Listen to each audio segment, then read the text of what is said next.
다윗 현실에 뿌리박은 영성, 오늘 5번째 시간입니다.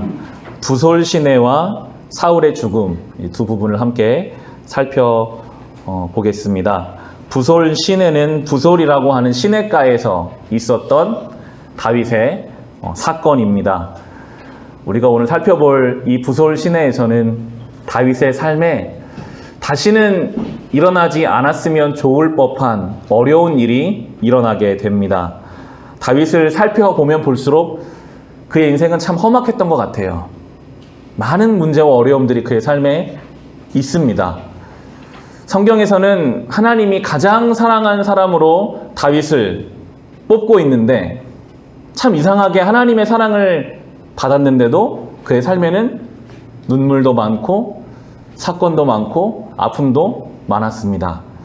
하나님의 사랑을 받으면 아무 문제도 아무 어려움도 없이 살 것만 같지만 실상 하나님은 삶의 여러 가지 문제와 사건들을 통해서 하나님이 사랑하는 사람을 만들어 가시는 것을 우리는 다윗을 통해 살펴보게 됩니다. 오늘 이 부솔 시내에서도 참 어려운 일을 겪는 다윗을 함께 보게 됩니다. 1번부터 보시면 부솔 시내의 이야기는 비극적인 재난으로 시작된다. 다윗과 600명의 부하는 가족들을 시글락에 놓아두고 군사 작전을 위해 먼 곳으로 떠나 있었다. 그런데 아말렉 사람들이 쳐들어와서 여자와 아이들을 모두 노예로 끌고 갔고 모든 물건을 약탈했다. 시글락이라는 지역에 다윗과 다윗 공동체가 살고 있었고 모든 군인들이 군사 행동을 위해 다 떠나간 빈 마을을 아말렉이 쳐들어와서 아이들, 가족들, 모든 재산을 다 약탈해 갔습니다. 목숨을 걸고 전쟁터에서 돌아온 사람들이 맞이한 것은 폐허가 된 마을과 가족들이 아무도 없는 빈 상태. 분노가 막 올라오게 되는데요. 다윗을 향한 분노가 나옵니다. 다윗의 부하들은 다윗을 향해 분노한다. 슬픔으로 인해 이성이 마비되고 분노로 인해 마음이 굳어진 것이다. 다윗을 돌로 쳐 죽여야 해. 누군가로부터 이러한 고함이 시작되었다. 큰 재앙은 사람을 최선으로 혹은 최악으로 만든다. 아말렉 사람들로 겪은 재앙은 그들을 최악으로 만들어 버렸다. 지금 다윗도 두 아내를 빼앗겨 버렸습니다. 다윗도 똑같은 슬픔을 겪고 있는 상황인데도 지금 이 다윗 공동체는 누군가에게 이 잘못을 뒤집어 씌워야 마음이 풀리거든요. 지금 이 재난 앞에서, 이 어려움 앞에서 어떻게 잃어버린 가족들을 찾을까 이런 방향으로 가는 게 아니라 왜 이런 일이 일어났는가? 누구 잘못인가? 다윗 때문이다. 다윗을 향해서 돌을 던지려고 하고 있는 지금 최악의 모습을 보이고 있습니다. 죄는 그렇게 작동합니다. 어떤 일이 일어나면요, 이 문제를 해결하려고 하기보다 먼저 이 죄의 원인을 묻습니다. 누구 때문이냐? 너 때문이다. 아니야, 너 때문이야 하면서 죄가 분열을 가지고 옵니다. 아담이 최초로 선악과를 취하는 죄를 지었을 때 아담이 자기가 그렇게 사랑했던 자기 아내를 하나님 앞에서 저 여인 때문에 내가 죄 지었습니다 라고 핑계를 대는 것처럼 똑같이 지금 죄가 작동하고 있습니다. 그러나 유일하게 다윗만은 그렇게 반응하지 않고 여기서 다윗의 위대함을 우리는 살펴볼 수 있는데요. 2번 보시면 그러나 그 가운데 다윗은 최선을 만들어냈다. 비탄과 분노가 휘몰아치고 살인의 폭우가 몰려오는 중에도 그러나 다윗은 자기가 믿는 주 하나님을 더욱 굳게 의지하였다. 다윗은 기도했다. 다윗은 제사장 아비아달을 찾아가 조언을 구했다. 다윗은 자신의 내면 깊은 곳으로 들어가 하나님을 만났고 구원의 길을 걸을 수 있는 힘과 방향을 발견했다. 외부 세계가 온통 허무너져 내리는 와중에 그는 내면 세계로 되돌아가 자신의 중심을 하나님을 향해 세운 것이다. 다윗은 그 분위기에 휩쓸리지 않았습니다. 다윗은 변명도 하지 않았습니다. 그저 다윗은 가장 먼저 아비아달을 찾아가서 어떻게 하면 좋을지 하나님 앞에 묻고 있습니다. 위기 속에서 다윗 안에서는 믿음이라는 감각이 민감하게 작동하기 시작합니다. 바라기는 우리의 삶에서도 우리가 정말 아무것도 할 수 없는 것 같은 그 어려움 속에 있을 때 우리 안에서도 이 믿음이라는 감각이 민감하게 깨어나기를 간절히 소망합니다. 여러분, 똑같은 일을 당해도요, 누군가는 돌을 들어서 이 분노를 표출하려고 하지만 다윗은 하나님 앞에 나아가서 어떻게 하면 좋을지를 물으며 생명의 길을 찾아갑니다. 믿음의 눈이 떠져 있는 사람은 다르게 행동하게 되어 있습니다. 오늘 새벽에 보았던 열왕기 하하 말씀에 엘리사와 엘리사의 시종 이야기가 나옵니다. 이스라엘의 적국인 시리아가 엘리사를 죽이기 위해서 엘리사의 집과 그 성읍을 군사들로 완전히 뒤덮었습니다. 아침에 엘리사의 시종이 밖에 나가봤더니 자기 집 주변이 완전히 적군들로 가득 차 있는 거예요. 절망했습니다. 이제 우린 죽었구나. 우린 이제 죽게 되었으면 선생님 어떻게 하면 좋을까요? 라고 할 때 엘리사는 그를 위해 기도해 줍니다. 하나님, 이 시종의 눈을 열어주십시오. 그러자 그는 보지 못했던 하나님의 불말과 불병거가 그 적군보다 훨씬 더 많고 그들이 엘리사를 지켜주고 있는 것을 볼 수 있게 됩니다. 사모하는 마음이 생기더라고요. 정말 우리에게 그 믿음의 눈이 있다면, 어떠한 문제보다 크신 하나님을 우리가 보면서 살 수 있다면, 다윗처럼 아무리 사람들이 비난하고 어쩔 바를 몰라도 그 가운데 생명의 길을 찾을 수 있고, 엘리사처럼 아무리 우리의 삶에 수많은 문제가 우리를 둘러싸고 있어도 그 가운데 담대하게 살아가게 될 것입니다. 우리도 이 믿음에 깨어있는 성도가 되어야 하겠습니다. 3번 보시면요, 이 차이에 주목해야 한다. 다윗의 부하들도 계획을 세웠다. 그것은 다윗을 죽이자는 계획. 분노와 비통함 가운데 충동적으로 튀어나온 결과물이었다. 이 세상에는 이런 분노와 분노한 사람들의 계획들이 많이 존재해왔고 지금도 존재한다. 그러나 그 결과는 오히려 더 악화될 경우가 많다. 만일 우리가 잘못되어 가고 있는 세상에 대해 무언가를 하려고 한다면 우선 분노가 아닌 하나님을 향한 인식이 기초되어야 한다. 다윗의 계획은 기도와 상담으로부터 나왔다. 그는 빼앗긴 가족들을 되찾기 위해 길을 떠났다. 분노로부터 나오는 즉흥적인 계획과 반응은 더 악화된 결과를 가져올 뿐입니다. 더 분노를 낳고 더 슬픔을 낳게 됩니다. 우리도 분명히 이러한 때를 마주합니다. 무엇인가 저와 여러분을 흥분하게 만들고, 저와 여러분을 아프게 하고, 때로는 자존심을 건드리고 우리를 무너뜨리려고 할 때, 우리가 그때 이 사람들처럼 분노에 치우쳐서 충동적으로 어떤 일을 하면 그것은 더 안 좋은 결과로 나아가게 됩니다. 여러분의 가정에서, 여러분의 일상에서 내가 흥분할 수밖에 없는 그 상황 속에서 우리가 할 수 있다면 다윗처럼 주님 앞에 영적인 숨을 고를 수 있어야 합니다. 지금 하나님 어떻게 하기 원하실까?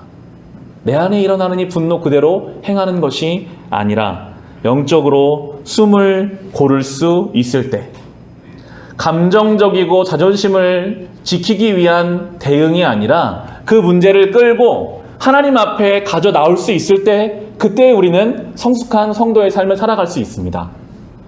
나의 삶에 어떠한 그 문제, 어떠한 관계, 어떠한 상황을 내가 그 자리에서 그대로 반응하는 것이 아니라 하나님 앞으로 끌고 나와야 돼요. 주님 앞으로 자꾸만 가지고 나와야 돼요. 거기서 숨을 고르고 한 번 더 주님 앞에 묵상하고 방법의 길을 찾을 때 분명히 하나님은 훨씬 더 좋은 길을, 좋은 방법을 우리에게 보여주실 것입니다. 다윗이 그것을 잘 보여주고 있지요. 이어지는 4번 보시면 다윗의 600명의 부대는 아말렉을 추격하기에는 너무 열악한 상태였다. 먼 전선에 나가 전투를 치르고 돌아온 지 얼마 되지 않았기에 그들은 지쳐 있었고 폐허가 된 시글락의 모습에 사기가 꺾였다. 게다가 다윗을 향한 신뢰마저 흔들리고 있는 상태였다. 다윗의 계획은 전혀 가망성이 없어 보였다. 그들은 남쪽으로 진군했다. 24km를 힘겹게 가서 부솔 시내에 도착했다. 이 중에서 200명의 부하들은 더 이상 갈 수 없을 만큼 탈진해버렸다. 우리는 이제 더 이상 한 발자국도 가지 못하겠습니다. 몸도 마음도 지쳤습니다. 다윗은 그들을 부솔 시내에 두고 길을 떠났다. 막상 다윗은 하나님 앞에 응답받고 길을 떠났지만 상황은 정말 안 좋았습니다. 이미 육신적으로 전쟁터에 갔다 온 상태였기 때문에 지쳐 있었고, 가족을 잃어버린 상황, 모든 재산이 다 약탈된 상황, 다윗을 신뢰할 수 없는 상황, 24km를 찾아갔지만 조금도 어디로 갔는지 알 수 없는 상황 속에서 이 부솔 시냇가를 만나자마자 600명 중에 200명이 거기에 주저앉습니다. 시냇가는 쉴만한 곳이니까요. 200명이 3분의 1이 포기해버립니다. 못 가겠습니다. 육신적으로 지치고 심적으로 지쳐있는 상태를 보여주죠. 그런데 아무리 지쳐 있었어도 가야 되거든요. 지금 내 가족이 죽었는지 살았는지를 모르는데 거기에 주저앉는다라는 것은 얼마나 그들이 지쳐 있었는지를 보여주고, 또 한 가지로는 가망이 없다, 이미 찾을 수 없다라고 하면 포기했을 것입니다. 600명 중에서 10명 정도가 포기했다라면 큰 문제가 되지 않았겠지만 3분의 1이나 되는 200명이 포기한다고 했을 때는 찾아갈 동력을 잃어버리는 것이죠. 보통의 세상의 지도자들은요, 포기하려고 하면 몇몇 사람을 본보기로 죽이거나 위해를 가해서 다 따라오게 만듭니다. 한 명이라도 그런 소리 하면 이렇게 된다라고 본보기를 보이고 따라가게 할 텐데, 다윗은 그렇게 하지 않아요. 200명을 지쳐있는 그 사람들을 그저 이 부솔 시냇가에 그럼 쉬게 그냥 두고 이제 길을 떠나게 됩니다. 오늘 이 부솔 시냇가에 주저앉아버린 이 사람들의 모습은 때로 우리의 모습일 수 있습니다. 가야 되는 걸 알아요. 하나님이 살아계시기 때문에 어떻게든 내 삶을 이끌어 주신다는 것도 머릿속에는 있지만 육신적으로 탈진해버려서, 영적으로 모든 것을 다 쏟아내버려서 갈 힘이 없어서 알지만 그 자리에 주저앉을 수밖에 없는 이 부솔 시내의 200명의 모습이 때로 우리의 모습이기도 합니다. 이 모습을 하나님이 어떻게 풀어가시는지, 이걸 통해서 우리 복음의 메시지를 알 수 있는데요. 다윗은 그렇게 200명을 두고 이제 400명이 함께 떠납니다. 4번이 하나 더 있죠. 밑에 4번 보시면 다윗과 나머지 400명은 여전히 아말렉 사람들의 흔적을 찾지 못하고 있었다. 그때 반쯤 죽은 듯 보이는 이집트인 소년을 발견했다. 다윗은 그에게 물과 포도주와 건포도를 주어 먹게 했다. 이 소년은 아말렉 왕의 노예였는데 소년이 병들자 아말렉 왕은 그를 사막에서 버렸던 것이다. 3일간 아무것도 먹지 못하고 버려졌던 이 소년을 다윗은 보살펴 주었고 음식을 먹여 그 목숨을 구해 주었다. 다윗은 광야에서 버림당하는 것이 어떤 것인지 알았고 어려움 중에 관대한 도움을 받는 것 소중함을 알았다. 다윗은 늘 하나님께로부터 이러한 도우심을 받고 있었고 그 경험은 이 이집트 소년에게 이어진 것이다. 제대로 사는 삶에는 이런 일이 일어난다. 우리는 만나는 사람들에게 우리가 경험한 하나님을 경험하도록 하는 존재들이다. 사실 지금 한시가 급하잖아요. 지금 그 죽어가는 사람을 봤어도 도와줄 시간이 없다고 느낄 수 있어요. 지금 1분이라도 1초라도 더 빨리가 찾아야 되는데, 그런데 이 사람을 돕습니다. 먹여줘요. 우리는 때로 내 삶에 어떤 문제가 있을 때 다른 것들을 다 자연스럽게 포기해버립니다. 지금 나는 이게 해결되지 않았기 때문에 그거 못해. 나는 지금 내 삶에 이 문제가 너무 커서 나는 하나님 앞에도 못 나가고 다른 사람을 돌아볼 마음도 내 안에 없고 여유가 없고 나는 오직 이것만 먼저 해결되면, 하나님 앞에 그렇게도 나아가. 하나님, 나 이것만 해결되면 그 다음에 내가 할게요. 내가 이것만 해결해 주시면 그 다음에 내가 주를 위해 살겠습니다 라고 하는데, 오늘 이 본문을 보면 하나님은 그렇게 하기는 원하지 않으시는 것 같아요. 지금 나의 삶에 어떤 문제가 있다 하더라도 하나님이 나의 삶에 누군가를 보게 하시면, 어떤 일을 만나게 하시면 그것을 내가 할 수 있는 것으로 먹이고 살려낼 때 참 놀랍게도 그 이집트 소년을 통해서 이제 풀리지 않던 실마리가 풀려가게 되거든요. 다윗은 광야에서 살아본 사람이었고 그 광야에서 하나님의 은혜를 받아본 사람이었기 때문에 지금 저 광야에서 3일 동안 먹지 못하고 죽어가는 사람의 심정을 알죠. 하나님이 자기에게 베풀어준 은혜를 알기 때문에 그 은혜를 베풀어 줄 수 있는 사람이 되었습니다. 우리는 그런 존재입니다.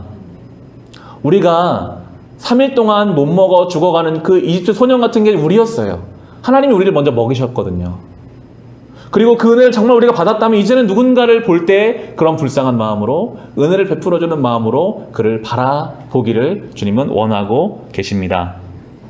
참 놀랍게도 하나님은 그 소년을 통해 아말렉 사람들을 찾아갈 수 있도록 실마리를 열어주십니다. 5번 보시면 은혜를 받은 이집트 소년은 아말렉 사람들의 거처를 다윗에게 알려준다. 다윗은 그를 길잡이 삼아 아말렉 사람들을 추격했고 다윗은 그들로부터 모든 것을 되찾는다. 그뿐 아니라 아말렉 사람들이 다른 마을에서 약탈한 물건까지도 덤으로 얻게 되었다. 다윗과 그의 부하들은 의기양양히 돌아갔다. 불과 얼마 전까지만 해도 풀이 죽고 비탄해졌고 분노에 쳤던 사람들은 이제 기쁨에 차 있다.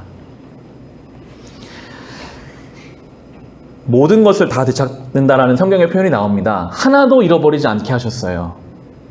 한 명도 상하지 않고 어떠한 물건도 상하지 않게 하신 걸로 보았을 때 이 모든 과정이 하나님의 시험이었음을 알 수 있습니다. 하나님은 그렇게 모든 것을 찾게 해주셨고 얼마 전까지만 해도 풀이 죽어 있던 이 사람들은 이제 완전히 의기양양해서 돌아가고 있습니다. 중요한 것은 좋았을 때도 그 중심을 지킬 수 있는가입니다. 다윗은 정말 힘들었을 때도 다른 사람들에게 휩쓸리지 않고 중심을 지켜서 그 길을 떠났고 이제 돌아오는 길에도 다윗은 동일하게 그 중심을 지켜갑니다. 우리가 평안할 때, 잘 될 때가 더 깨어 있어야 할 때입니다. 힘들고 어려울 때는 주님께 나오게 되어 있거든요. 그런데 하나님이 나의 기도를 들어 삶의 문제를 풀어주셨을 그때에 우리는 더 왜 나에게 이 은혜를 주셨을까? 이것을 어떻게 풀어갈까를 생각해야 하는데 다윗은 이제 이 책의 유진 피터스 목사님은 이 부분을 가장 강조하고 있는데요. 6번을 보시면 이 이야기의 절정은 이제 다시 돌아온 부솔 시내에서 일어난다. 승리에 도취된 400명은 부솔 시내에서 기다리던 200명의 동료를 만난다. 400명 가운데는 인색한 이들이 있었다. 나약한 동료들과 전리품을 나눈다는 말에 발끈한다. 가족을 되찾은 것으로 충분하기에 그들에게 양이나 염소 새끼 한 마리 줄 수 없다는 것이었다. 다윗이 나선다. 다윗의 개입이 부솔 시내의 절정이며 이 가운데 복음의 은혜가 담겨 있다. 다윗은 선포한다. 주께서 우리에게 선물로 주신 것을 가지고 우리가 그렇게 처리해서는 안 된다. 모두 똑같은 몫으로 나누어야 한다. 다윗은 부솔 시내에서 포기하고 있던 그들이나 끝까지 따라간 다윗과 나머지 400명이나 어차피 하나님의 은혜로 된 것임을 알고 있었습니다. 자기의 공로가 1밖에 안 된다면 하나님의 은혜는 만이나 10만이나 크기 때문에 자기의 공로를 말할 수가 없는 거예요. 이것은 내가 열심히 해서 얻은 것이다. 내가 잘해서 이루어진 것이다. 이것이 아님을 다윗은 너무나 잘 알고 있었던 것이죠. 하나님의 은혜를 아는 사람은 이렇게 하나님의 은혜를 흘려보내는 존재가 됩니다. 그런데 그게 안 될 때 문제가 생겨요. 나의 공로가 커지면 이거 내가 수고한 거니까 내가 다 가져야지. 너는 수고하지 않았으니까 가질 자격과 조건이 안 되잖아. 라고 나누면서부터 그의 삶에 하나님의 은혜가 빠져나가 버립니다. 다 내가 한 것이고 내가 잘한 것이고 나의 힘으로 된 것이라고 여기면 그 가운데 분열과 분란과 하나님의 은혜가 빠져나가 버리게 되는 것입니다. 7번 보시면 성경은 공정한 분배를 요구했던 주동자들을 악하고 야비한 사람들, 사무엘상 30장 22절에 나오는데요. 이라고 부르고 있다. 상식적으로 당연한 정의를 요구했던 사람들에 대해 지나치게 심한 욕이 아니냐고 생각할 수 있다. 그러나 이들이 본래 어떤 사람들이었는지 한번 생각해 보라. 이들은 다윗을 찾아왔을 때만 하더라도 내세울 만한 것이 전혀 없던 사람들이었으나 아무 공로 없이 비참한 삶으로부터 건짐을 받아 하나님의 섭리와 구원의 삶 속으로 인도된 사람들이었다. 아말렉 추격 사건도 그렇다. 처음에 그들 모두는 다윗을 죽이려 했다. 그러나 그런 그들이 후에 이렇게 가족을 되찾을 수 있었던 것은 다윗이 아비아달과 함께 기도했고 그들이 한 이집트 소년에게 동정을 베풀었기 때문인 것이다. 그들은 지금까지 순전히 은혜로 살아왔다. 그런데 그들이 은혜의 방식이 아닌 자기가 세운 기준에 서서 그들만의 공정함을 말하고 있다. 하나님은 그들을 놀랍도록 관대한 은혜로 대하셨다. 그러므로 그들 역시 서로를 놀랍도록 관대한 은혜로 대해야 한다. 처음에 시글락으로 다윗을 찾아왔던 사람들은 하나같이 사회 부적응자, 사회에서 아무것도 하지 못하는 사람들이 다윗에게 왔었습니다. 그런데 지금 하나님의 은혜를 여기까지 왔다면 이제 그 은혜를 받은 사람답게 살아야 하는데, 하나님께 은혜는 받고 내가 은혜를 줄 때는 내가 하나님이 되어버려요. 내 기준에 서서 이 사람은 은혜 받을 만한 사람, 이 사람은 받을 만한 자격이 안 되는 사람이 그렇게 하나님처럼 행세할 때 그것이 죄가 되고 시험거리가 되는 것입니다. 이 부솔에서 다윗은 하나님의 은혜를 아는 사람으로서 그 은혜를 온전히 흘려보내줄 수 있었습니다. 이 부솔 시내를 묵상하면서 우리가 다윗처럼 살면, 늘 다윗처럼 끝까지 믿음으로 살면 참 좋겠지만, 때로 우리는 이 부솔 시내에서 포기했던 200명처럼 살 때도 참 많다는 것을 생각해 보게 됩니다. 끝까지 가면 참 좋겠지만 때로 우리는 포기할 때가 있거든요. 하나님, 저 더 이상 못하겠습니다. 그 사람과의 관계 저 더 이상은 못하겠어요 라고 포기할 때가 있고, 어떤 일, 어떤 상황, 어떤 기도의 제목들을 마치 부솔 시내에서 더 이상은 할 수 없다라고 탈진해버린 사람들처럼 그렇게 놓아버릴 때가 있는데, 참 놀랍게도 하나님의 은혜는요 너무나 커서 그 포기한 200명한테까지도 그 은혜가 지금 흘러오고 있잖아요. 이 사람들은 포기한 사람들인데 하나님이 똑같이 은혜를 주세요. 여러분, 이게 복음입니다. 우리는요 하나님 앞에 포기하고 자격이 안 되는데도 하나님의 은혜는 너무나 커서 그런 우리에게까지 옵니다. 우리가 안 되니까 예수 그리스도가 십자가에서 죽으심으로 그 은혜를 우리에게까지 미쳐주셨어요. 이것이 놀라운 복음의 능력이고 은혜입니다. 더 놀라운 것은 이 부솔 시내에서 포기했던 200명이 앞으로 어떻게 살았을까요? 이들은 조금씩 커져갔을 겁니다. 그때 나는 포기했었는데 동일하게 은혜를 준 저 다윗과 저 다윗의 하나님을 믿고 살아갔을 때 이제는 주저앉지 않고 한 발 더 가는 사람이 되었겠죠. 하나님의 은혜는 놀라워서 우리를 키워가십니다. 포기했던 우리를 한 발 더 가게 하십니다. 다윗처럼 끝까지 가서 하나님이 어떻게 승리하게 하시는지를 보게 하시는, 다윗은 이미 그것을 경험했기 때문에 그 은혜의 통로로 살아가고 있는 것입니다. 이 은혜의 깊은 의미를 경험하시고 묵상할 수 있으시기를 바랍니다. 이어지는 내용은 사울의 죽음입니다. 사울이 전쟁 중에 죽음으로 인해서 다윗의 인생은 완전히 달라집니다. 이제 도망자가 아니라 왕으로 살아가는 계기가 마련되는데, 8번 보시면 사울의 죽음으로 사무엘하가 시작된다. 사울은 블레셋과 전쟁에서 죽고 사울의 죽음으로 다윗 삶도 새로운 국면에 접어든다. 다윗은 사울과 요나단의 죽음을 듣고 슬퍼한다. 사울은 악독한 다윗의 적으로 다윗을 광적으로 핍박했고, 그렇기에 다윗의 가장 소중한 친구인 요나단과 어쩔 수 없이 헤어져야 했다. 사울의 다윗을 향한 증오로 인해 다윗은 광야의 시간을 보내야만 했다. 그러나 다윗은 다윗에 대한 사울의 증오보다 사울에 대한 하나님의 기름 부으심을 중요하게 여겼다. 다윗은 하나님의 주권에 따라 살기를 결정했다. 다윗은 자신에 대한 사울의 증오가 아니라 사울을 향한 하나님의 은혜에 입각하여 기도하고 결단했다. 그렇기에 사울의 죽음 앞에 다윗은 진심으로 슬퍼한 것이다. 사울은 다윗을 힘들게 만들었으나 결코 다윗을 파멸시키지는 못했다. 그러나 만일 다윗이 사울의 증오에 입각하여 자신의 인생 행로를 결정했다면 아마 파멸했을 것이다. 죽음을 당하지 않았을지는 모르나 그의 인생은 분명히 저주의 구렁텅이, 복수심에 의해 옹색해지고 제한된 좁아진 삶이 되었을 것이다. 다윗은 사울의 죽음을 듣고 기뻐하지 않았습니다. 개인적으로는 사울이 자기를 너무나 미워했기 때문에 사울이 미웠을 수도 있었을 것 같아요. 그런데 오늘 책의 표현처럼 다윗은 하나님이 이 사울을 어떻게 보고 계시는지를 알았어요. 하나님은 이 사울에게 끝까지 기회를 주고 계셨습니다. 바로 왕을 교체한 것이 아니라 사울이 좀 제대로 왕으로 살아볼 시간을 계속 주시면서 이 기름 부음 받은 자의 삶을 살기를 기다리시는 그 하나님을 생각하며 사울을 향한 안타까운 마음을 가지고 있었습니다. 나와 어떤 사람, 어떤 사건, 그 사이에 계신 하나님을 인식하는 것이 영성입니다.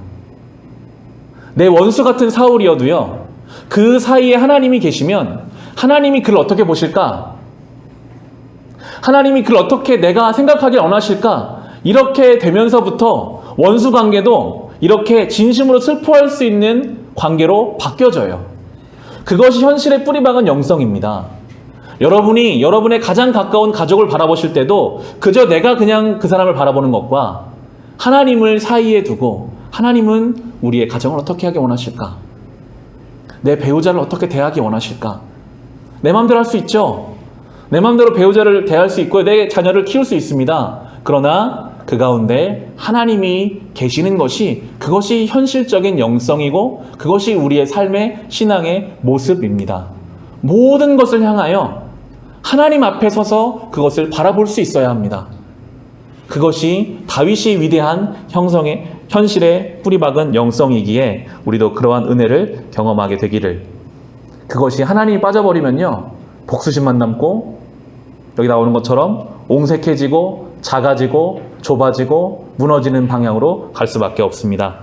9번 보시면 다윗은 사울에게 쫓기는 동안 기도를 통해 자신의 고통과 분노를 하나님께 맡겨드렸다. 사울을 심판할 수 있는 유일한 분께 말이다. 이로써 사울의 증오는 다윗을 옹색하게 만드는 저주가 아니라 오히려 다윗이 크고 널찍하고 넉넉한 사람이 되는 계기를 마련해 주었다. 바라기는 우리가 이 다윗처럼 넉넉한 사람이 되기를 바랍니다. 성도는 넉넉해야 합니다. 주님을 아는 사람이 넉넉하고 늘 주님이 나에게 무엇을 원하시는지를 생각하며 널찍하고 큰 사람이 되어야 하겠습니다. 이어지는 10번 보시면 다윗은 사울과 요나단의 죽음을 슬퍼하며 만든 조가를 가르치라고 명령하였다. 다윗이 조가를 만들어서 백성들에게 그것을 반포해요. 사울과 요나단의 죽음을 단순히 기뻐하고 즐거워하는 게 아니라 슬퍼하는 것을 가르치려고 하거든요. 다윗을 향한 사울의 증오와 요나단의 사랑을 어떻게 대해야 하는지 알기 원했다. 미움 때문에 당하는 고통과 사랑 때문에 겪는 고통이 함께 어우러져 만들어내는 고통의 거대한 리듬을 어떻게 진지하게 다루어야 하는지 알기 원했던 것이다. 두 종류의 고통이 나오죠. 미움 때문에 당하는 고통이 있고요. 사랑 때문에 겪는 고통이 있습니다. 이 고통을 어떻게 진지하게 볼 것인가? 그리하여 우리의 삶이 그 고통들로 인해 빈곤해지는 것이 아니라 오히려 더 깊어지도록 말이다. 이 부분이 참 중요하게 여겨지는데요. 고통은 최악이 아니다. 미움받는 것은 최악이 아니다. 사랑하는 사람과 결별하는 것은 최악이 아니다. 죽음은 최악이 아니다. 최악은 현실과 대면하지 못하고 겉도는 것이다. 우리는 슬퍼하는 법을 배워야 한다. 슬퍼하는 법을 배우지 못하면 그때그때 기분을 좋게 유지하는 것이 가장 중요하다고 믿게 된다. 그러면 거절을 당할 때마다 그 현실을 부인하려 할 것이다. 그럼으로써 결국 타인의 거절 여하에 많은 영향을 받게 된다. 실패할 때마다 그 현실을 회피하게 되며 결국 그 실패는 우리의 삶을 빈곤하게 만들 것이다. 고통과 상실, 거절과 실패에 대한 부인과 회피가 쌓여감에 따라 우리는 거짓 미소를 띤 빈 껍데기가 되어 갈 것이다. 이 부분은 책의 내용을 거의 그대로 이제 옮겨놨는데요. 깊이가 있고 분명히 메시지가 있다는 것은 알겠지만 저도 아직까지도 구체적으로 잡히지 않는 것들이 좀 있습니다. 슬퍼하는 법을 배운다는 것. 어떻게 하나님 앞에 우리의 삶에 있는 이 아픔을 우리가 해석해 갈 것인가? 왜 하나님은 우리의 삶에 어려운 시간들을 두시는가? 그 슬픔을 직면한다는 것은 무엇인가 하는 것을 좀 더 우리가 생각하고 묵상해 봐야 하겠습니다. 이 부분을 하면서 제가 아직 인생을 많이 살지 않았고 삶에 이렇게 큰 슬픔의 경험이나 기억이 없기 때문에 다 말씀드릴 수는 없으나 저는 그렇게 좀 적용이 되더라고요. 저희가 결혼하고 한 5년 정도 자녀를 원했지만 자녀가 생기지 않은 시간을 보냈습니다. 저희 인생에는 큰 어려움 중에 한 가지였죠. 그 시간을 보내봤기 때문에 그런 얘기도 많이 했어요. 왜 하나님은 우리 가정에 자녀를 주지 않으실까? 알 수 없죠. 그런데 한 가지 알 수 있는 것은 그 시간을 보냈기 때문에 그 시간을 보내는 사람들의 마음을 이해할 수 있게 되더라고요. 그 고통의 시간을 보내야만 품을 수 있는 사람들이 있더라고요. 그 시간을 보내야만 하나님 앞에 드릴 수 있는 기도가 있더라고요. 저는 개척교회 목사이기 때문에 개척을 하는 목사님들의 마음을 늘 생각하게 됩니다. 그 시간을 보내야만 알 수 있는 어떤 것이 있어서 하나님이 아마도 우리를 그 시간으로 이끌어가는 것이 아니실까. 그런데 우리는 하나님 왜 나의 삶에 이런 게 있습니까?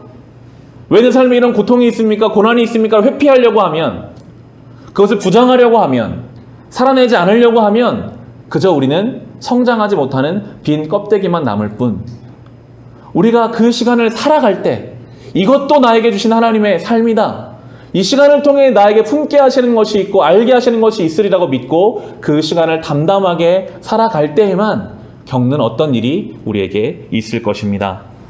이렇게 마무리합니다. 11번 보시면 우리의 삶 속에서 슬픔은 삶을 하나로 이어주는 역할을 한다. 슬퍼하기를 거부한다면 삶은 파편화된다. 우리의 삶은 긴 이야기이다. 그 이야기 속에서 우리는 언젠가 슬픔의 의미를 알게 될 것이다. 그렇기에 이어져가는 우리의 인생 이야기 속에서 어떤 부분을 건너뛰려고 하거나 고통스러운 부분을 지우려고 해서는 안 된다. 우리의 삶의 상실과 슬픔을 수렁이 아닌 유익으로 삼아야 한다. 우리는 삶이라는 이야기 안에 머물러야 한다. 그 이야기를 쓰시는 분이 하나님이시기 때문이다. 원대하고 광대한 이야기이다. 그분은 우리가 이야기를 삭제 편집하는 것을 탐탁하지 않게 여기신다. 그분은 우리가 그분의 이야기 안에서 자라나기를, 이야기를 주관하신 하나님을 기대하기를 바라신다. 우리의 삶은 하나님의 이야기입니다. 하나님이 써가고 계십니다.